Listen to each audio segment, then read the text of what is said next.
അസ്സലാമു അലൈക്കും വറഹ്മത്തുള്ളാഹി വബറകാതുഹു.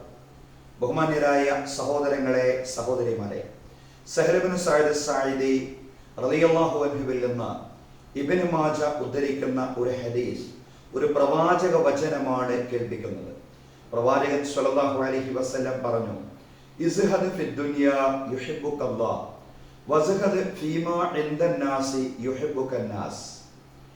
ഇസ്ഹദ് ഫിദ് ദുനിയാ യുഹിബ്ബുകല്ലാഹ്, നീ ദുനിയാവിൽ വിരക്തിയുള്ളവനാവുക എങ്കിൽ അള്ളാഹു നിന്നെ ഇഷ്ടപ്പെടും.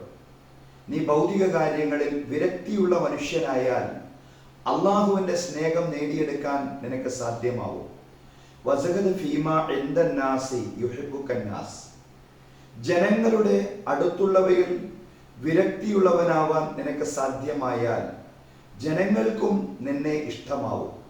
അതല്ലാതെ ജനങ്ങളുടെ അടുക്കലുള്ള എല്ലാ കാര്യങ്ങളും നിനക്കും വേണം എന്നാഗ്രഹിച്ചുകൊണ്ട് ജനങ്ങളോട് അസൂയയും കുശുമ്പും ഉള്ള മനുഷ്യനായി നീ മാറിക്കഴിഞ്ഞാൽ ജനങ്ങൾക്ക് ഒരു പ്രയാസം നിന്നോടുണ്ടാവും. പക്ഷേ ജനങ്ങളുടെ അടുത്തുള്ള കാര്യങ്ങളിൽ നിനക്ക് വിരക്തി ഉണ്ടായിക്കഴിഞ്ഞാൽ ജനങ്ങൾക്ക് നിന്നോട് ഇഷ്ടമുണ്ടാവും. അതോടൊപ്പം തന്നെ നീ ദുനിയാവിൽ ഭൗതിക കാര്യങ്ങളിൽ നീ വിരക്തിയുള്ള മനുഷ്യനായാൽ അള്ളാഹുവിന്റെ ഇഷ്ടവും നിനക്ക് നേടിയെടുക്കുവാൻ സാധിക്കും. സുഹദ് അഥവാ ഭൗതികമായിട്ടുള്ള വിരക്തി, അള്ളാഹുവിന്റെ ഇഷ്ടവും ജനങ്ങളുടെ ഇഷ്ടവും ഒരേ സമയം ഒരു വ്യക്തിക്ക് നേടിയെടുക്കാൻ സാധ്യമാവുന്ന ഒരു മഹത്തായ ആധ്യാത്മികമായിട്ടുള്ള ഒരു അവസ്ഥയാണ്.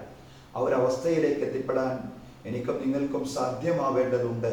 നാഥൻ തൗഫീഖ് നൽകി അനുഗ്രഹിക്കുമാറാവട്ടെ. അസ്സലാമു അലൈക്കും വറഹ്മത്തുള്ളാഹി വബറകാതുഹു.